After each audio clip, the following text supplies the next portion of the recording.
I always believed that love from a mother-in-law was something you earned through kindness and generosity, especially when my son brought home his fiancée, Clara, 5 years ago. She was young, vibrant, full of dreams, and I wanted nothing more than to welcome her into our little family with open arms. My husband had passed away a decade earlier, leaving me alone in this big house, but I had saved diligently from his insurance and my small pension, and I thought, what better way to fill the emptiness than to help them build their life together. So I started small, at first paying for their date nights, covering the deposit on their cozy apartment when they moved in together, and gradually it grew. I paid their rent every month, bought them beautiful furniture piece by piece, filled their fridge when money was tight after Clara lost her job for a while, and even contributed to her wardrobe because she wanted to look professional for interviews. I told myself it was an investment in their happiness and my son's future, and in the grandchildren I hoped would come one day.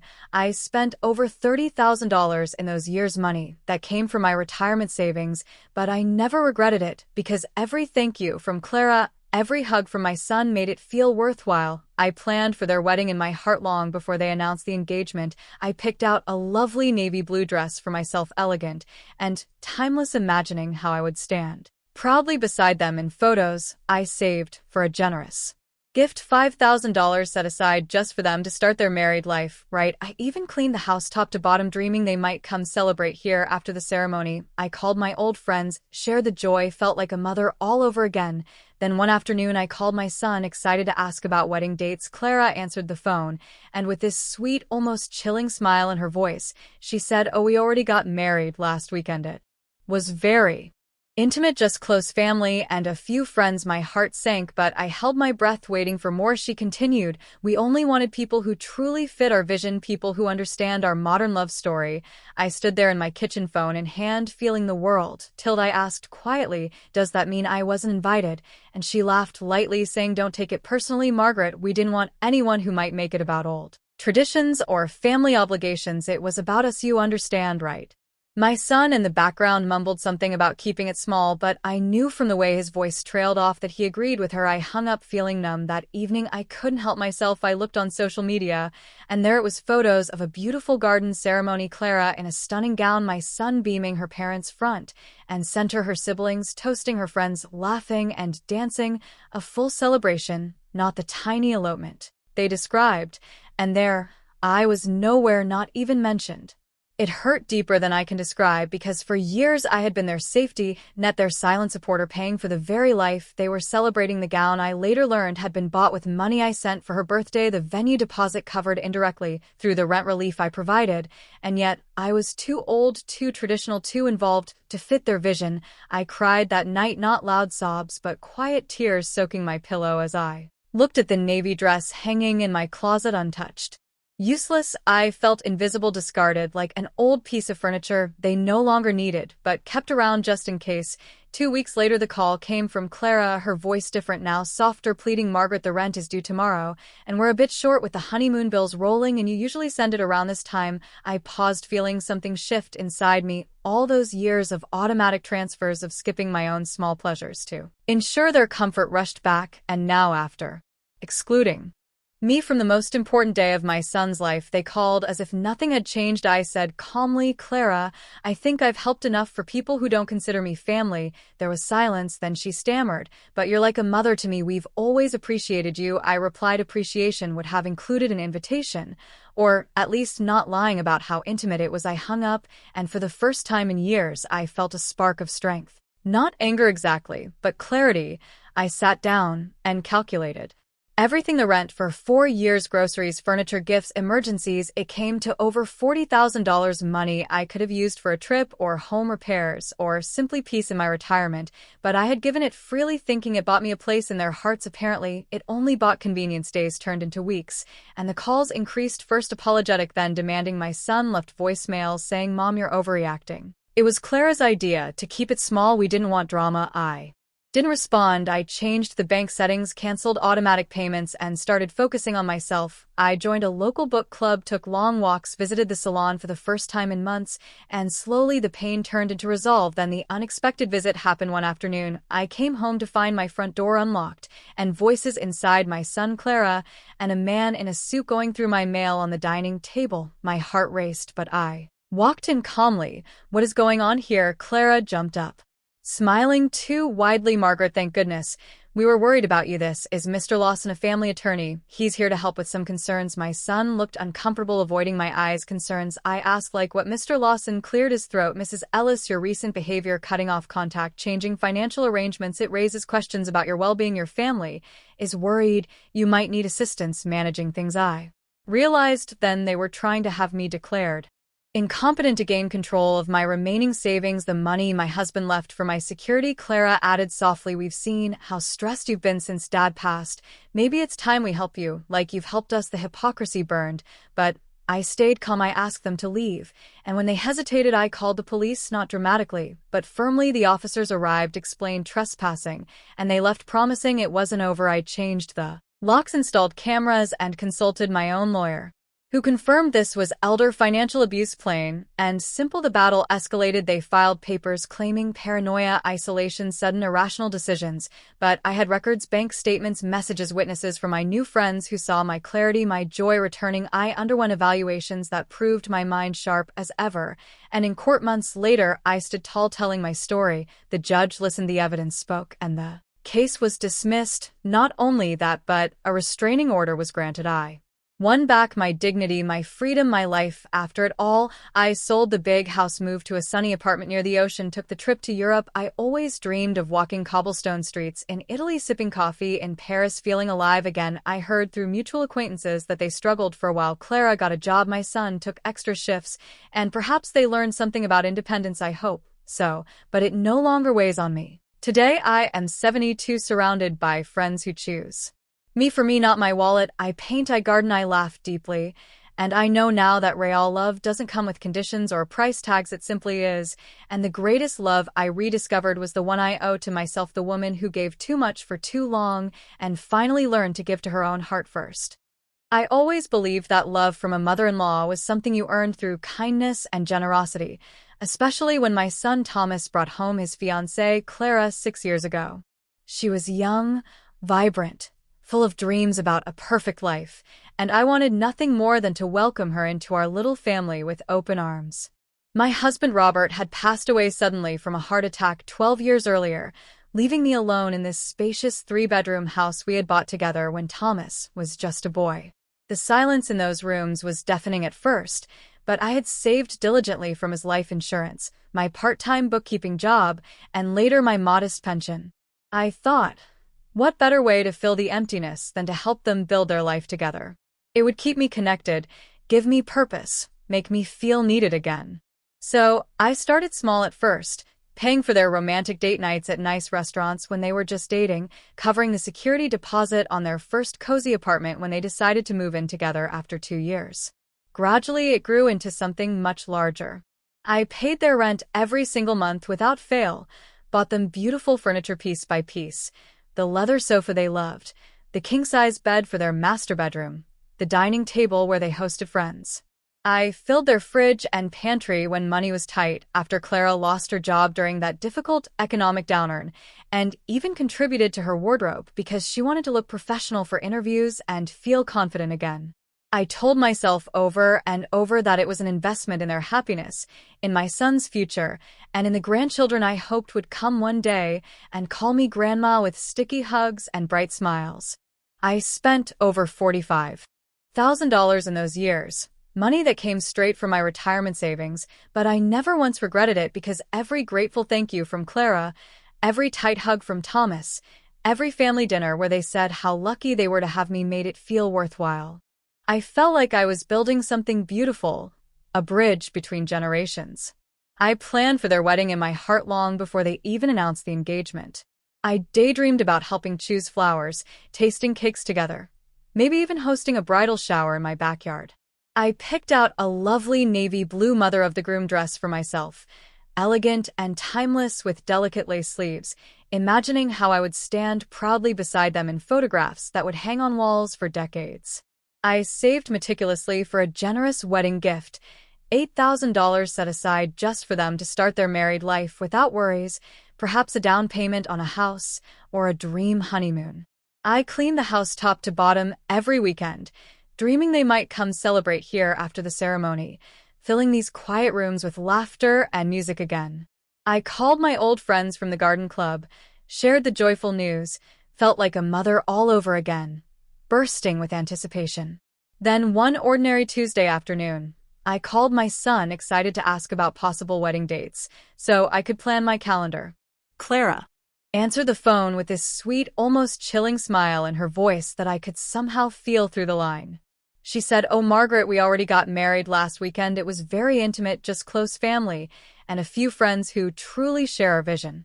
My heart sank deep into my chest, but I held my breath waiting for more explanation, some inclusion, some apology. She continued lightly, "We only wanted people who truly fit our modern love story, people who understand us, without bringing old traditions or heavy family expectations. It was about us, and our future, you understand, right, don't you?"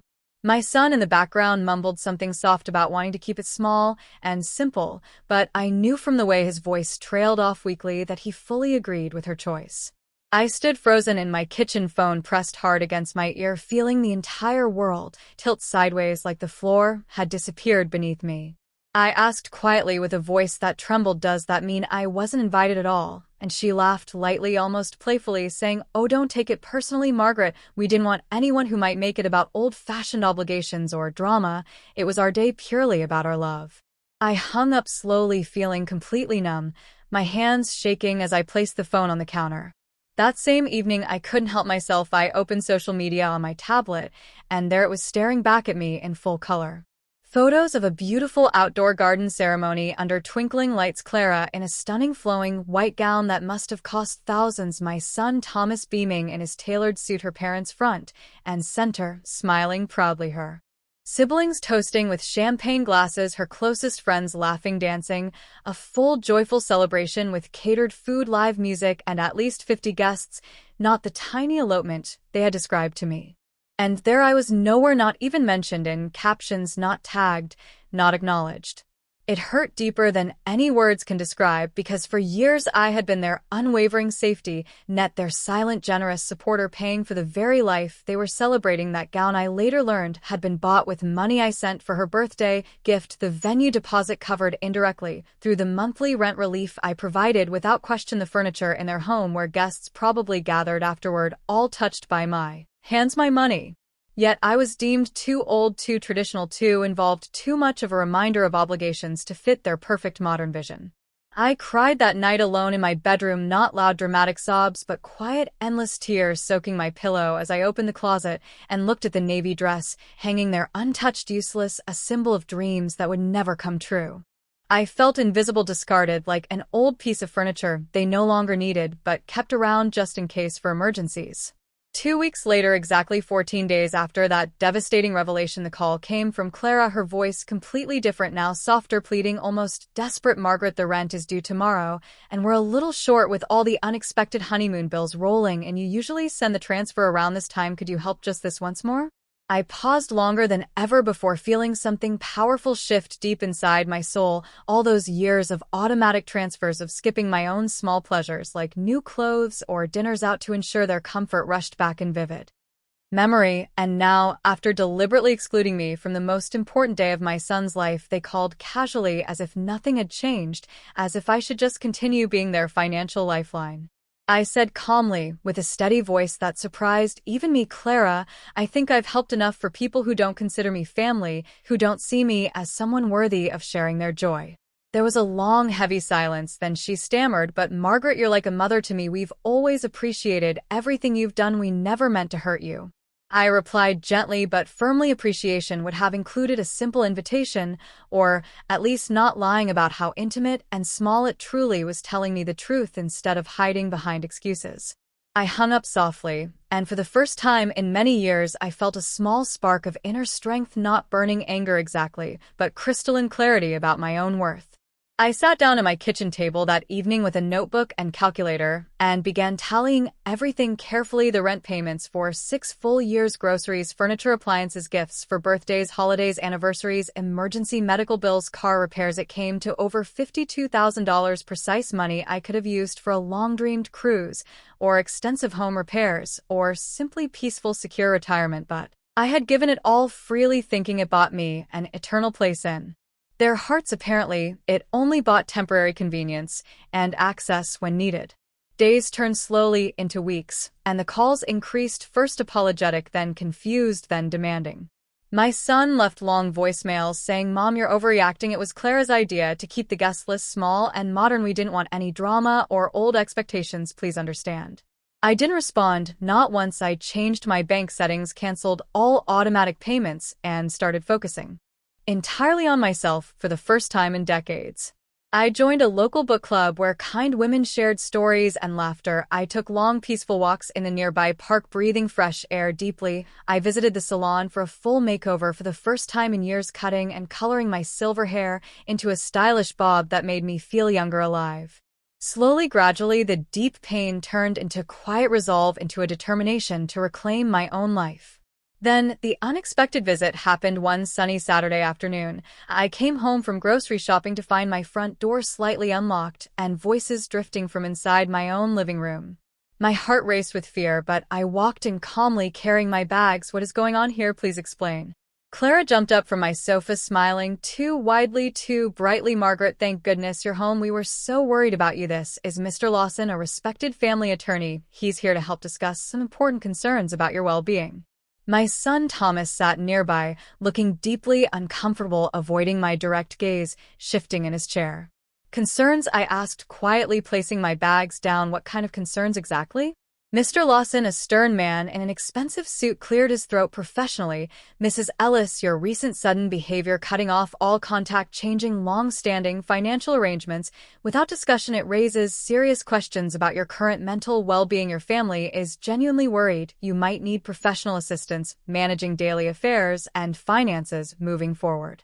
I realized in that chilling moment they were attempting to have me declared mentally incompetent to gain full legal control of my remaining savings, the money my late husband Robert had left specifically for my security and peace in old age. Clara added softly, with fake tenderness in her eyes, "We've seen how stressed and isolated you've been since Dad passed away all those years ago. Maybe it's finally time we help you the way you've always helped us, take some burden off your shoulders." The hypocrisy burned hot inside me, but I stayed remarkably calm, breathing deeply. I asked them politely but firmly to leave my house immediately, and when they hesitated, making excuses, I called the police, not dramatically, but with quiet authority. The officers arrived, quickly explained trespassing laws clearly, and escorted them out while they left, promising angrily that it wasn't over yet, we would talk again soon. That very week, I changed all the locks, installed a full security camera system, and consulted my own trusted lawyer, who listened patiently and confirmed this pattern was classic elder financial abuse, plain and simple, unfortunately more common than people realize. The battle escalated slowly. Over months, they filed official papers claiming sudden paranoia, extreme isolation, irrational financial decisions, but I had meticulous records, bank statements, text messages, emails, witnesses from my new book club friends who saw daily my sharp clarity, my growing joy, my emotional strength returning like sunlight after long rain.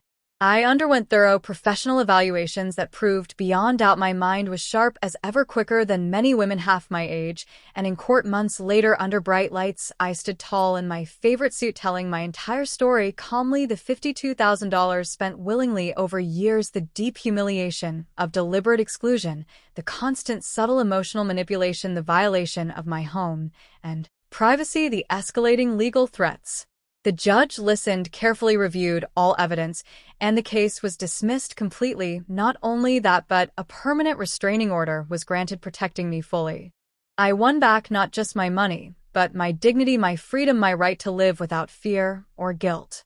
After it all concluded, I sold the big empty house full of mixed memories, moved to a bright sunny apartment near the ocean with balconies overlooking waves, took the long-dreamed trip to Europe, walking ancient cobblestone streets in Italy, sipping rich coffee in Paris, feeling truly alive again, exploring museums, tasting new foods, making friends with fellow travelers my age who shared stories without asking for anything.